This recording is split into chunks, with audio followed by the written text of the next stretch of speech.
Hey friends, welcome back to another video. In today's video, I'll be talking about this is a story time. Okay, so I'll be talking about my um labor and then delivery story. So if this looks like a video you're interested to hear, kindly stick and stay. Subscribe to the channel if you're new, turn on your post notifications as well, and share this video so that everyone can have an experience of my um, delivery and labor story. Okay, so let's go right into the video. Hey you all, today I have a special guest here, and as you can see, this is my little one of joy. Woo!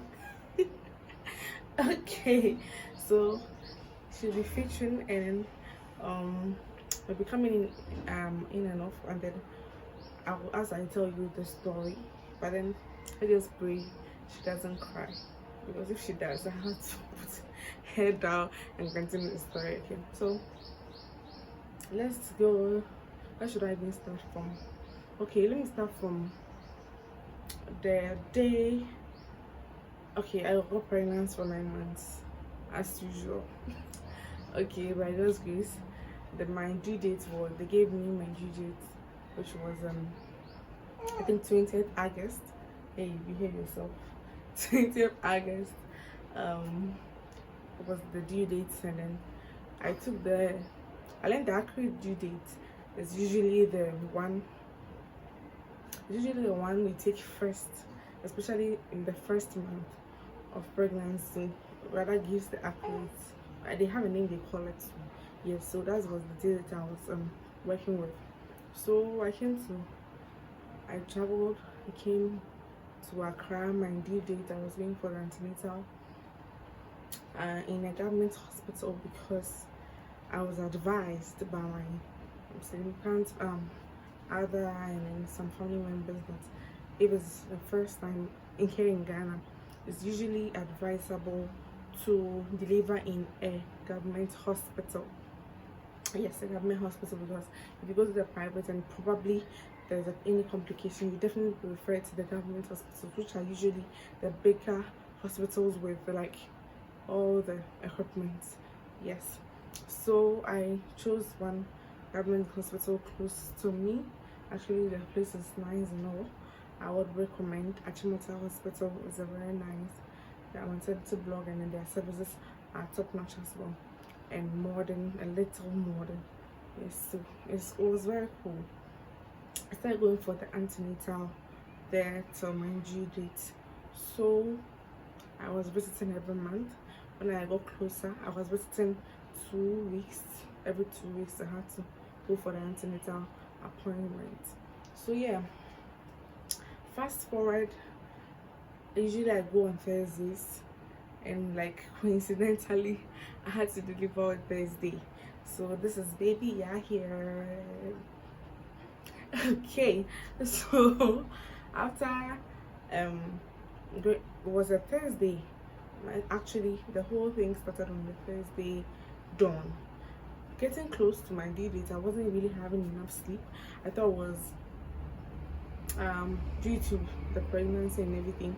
So that was what my mom told me. So yes, I was like, oh okay, then that's fine. So I was just managing, hanging in there, praying for the baby to pop, then I'll be free. So on that Thursday, I usually go for my antenatal appointments very early, because there are lots of people there, which I don't want to stay there for long. So I'll spend the whole day in the hospital. So what I did was to please, I'm coming. Okay, I'm coming. So what I did was to go very early. So during Thursday midnight, around 2-3 there, I started having my contractions, which I didn't know. I was having some pains, like some, it looked like similar to like period cramps, comes in a like in a flash, goes, and then comes again like 10 minutes interval, 15 minutes. So I couldn't even sleep again till it was like 5 that I had to prepare and go for my antenatal. So I was still experiencing that. I told my mom, then she told me it might be that I'm due. So since I'm going to the hospital, I should go and then speak to the doctors and the professionals there, so that if anything then they will let me know what to do. So yes, I went. I stayed. They started at 8. I got there like 6. Still, I was just experiencing the contractions, but then it was just a 45 ride to the hospital. Yeah, I'm telling you a story. It was just 45 minutes to the hospital. So when we got there, and then I had to see my midwife. I went. She checked my books, vitals, asked what is wrong, checked everything, and I told her, sorry, I was having like contractions, I'm sure. Then she was like, okay, let me check your due date. She checked. She was like, okay, yeah, today is 19th, and then your due date is 20th there going of August. So I was like, okay, then that's fine. So I had to. She told me to go to a room for the nurses there to check if how like dilated or how far I've gone.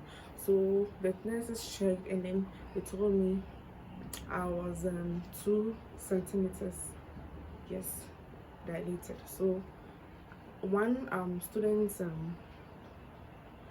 nurse there who was with the midwife, my midwife, told me that she actually advised me, because they told me to go and pack my things or tell my mom to bring my things to the hospital, so that it's the delivery that, or it's the labor process. So yeah, they should come so that I can deliver today, because definitely I'll deliver that very day. I was like, oh, okay, that's fine. I called my mom too, and she was like, oh no, I would like be stressed in the hospital for a very long time, because I'm not going to get like closer anytime soon. It was around 9 a.m. as at that time. So I was like, oh, okay, why not? I was like, oh, okay, why not? So I was like, okay. I called, then the girl, the nurse, hey, don't disgrace yourself, please.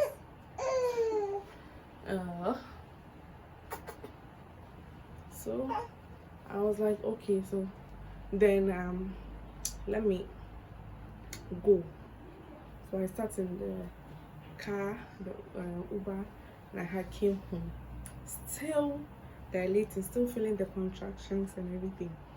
So I was like, hey God.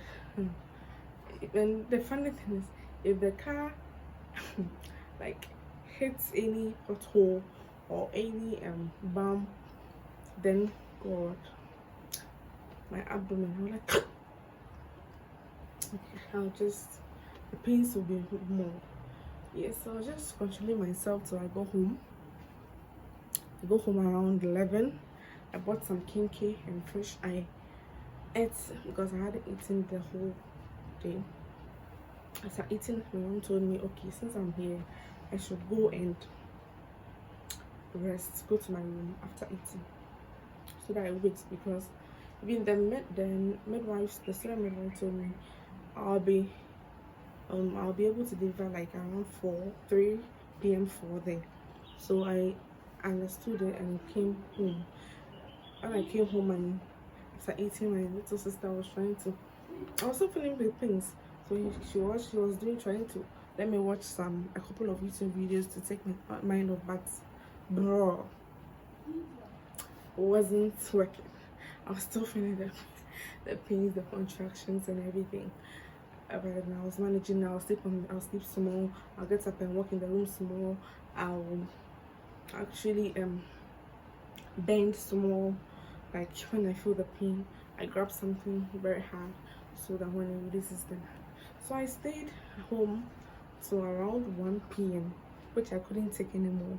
So I called my mom. I was like, no, let's go to the hospital, because this is my first time. I don't want to deliver in the car. So yeah, so after I told her, she was like, okay, then let's go.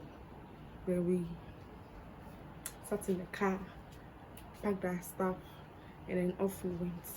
So on our way, you guys, on our way to the hospital, the contractions were like becoming more severe. So like every 5 minutes I would get dilated. Every 5 minutes I would get dilated. So I was holding my mom's hand very hard. So it's like goes down a bit, then I release. So I told her to track how far I'm going. If it's very fast, Yeah, so that is what I did. After I told her that, she was like, okay, what since I'm holding her, like the time interval is getting short, that means I'm getting close. I was like, oh God, thank you. So I got to the hospital, they checked again, and then I was 5 centimeters. Like, I was like, God, he told me I was supposed to dilate, so like 10 centimeters. Can you imagine? 10 centimeters, guys. So I was like, okay. I had to go and delay. They became me in my bed. I slept. Still contractions going on. Two ladies by my side. We're just staying in the room. One had already delivered. One was also getting close. But by me, a baby girl here, I was now getting closer. I was thinking, I'll be like 8 or 7 centimeters, but no, I had to wait. So each time I feel the contractions in the room, I'll hold the bed very hard, walk some more. But at the hospital, the walking wasn't helping me, so I had to lie down. And then the lady who had already given birth, and I was encouraging me that, oh, I shouldn't worry, I'll get there, I'll be close to, so I'll deliver in a short while. I was like, okay, I'm here with my sad face because I was going through it, but then I had to be strong for my baby girl. You know how we do. By God's grace though, how I delivered is just God. So then I didn't make any funny gestures, and I was just like imbibing all the pain and all.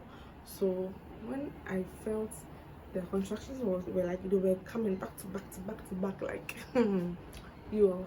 So I called the nurse that she should come and check again to see how I've gone. So God being so good, when she checked, I was she said I was 9 centimeters. I was like, oh God, thank God, thank God. So they started preparing their things for the room so that I go and then help me deliver. He told me to walk to the bed and climb the bed. I walked to this tall bed. I raised my feet. They helped me walk. Yeah, I raised my feet to the stairs on the bed to jump on the bed. I said, oh God, he's coming, she's coming. Mary is coming. And they were like, no, no, no. She's not coming right now. So I should relax. Then they helped me climb the bed. I spread my legs. Definitely. So they told me, since it's my first time, they will teach me how to push, and I should cooperate. Even though I'm in pain, I should try and cooperate. I was like, okay, why not? But then I said, okay, let me gather the strength. It made me rest, and I told me not to shout, because when I shout too much, the energy I have might reduce. So I was like, oh, okay. I tried the first one. It didn't get it anyway. And she was like, my midwife was like, if my midwife was very strict, like, but then I think she helped me, because if she was pampering me too much, I wouldn't have like gathered the vein. So I'm sure it helped, although she was something. So yeah, but then it helped, it really helped me. So I mastered courage, and then she just was like, hey, do you want to go for CS? You're a young girl, you can do it. Okay, don't worry. I should have just put in all the effort. I was like, okay, I've heard you, madam. Then second time, nothing happened.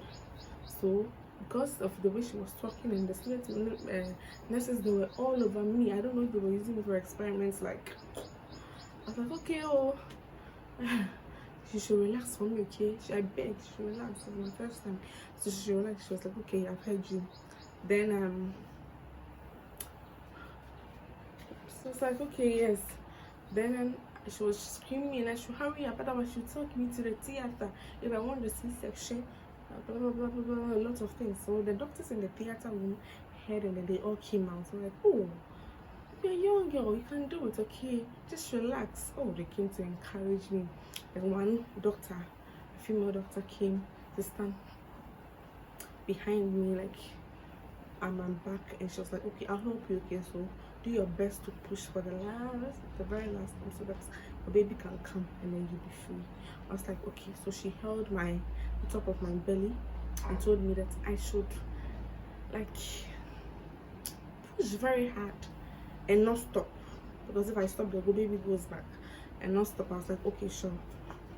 Then I did that, and then immediately I did it non stop.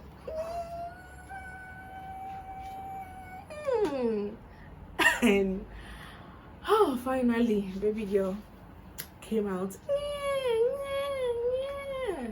and they placed her on my belly for the skin to skin.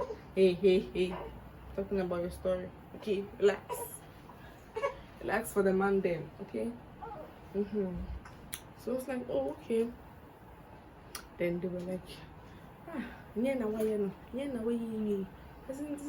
it simple? Eh?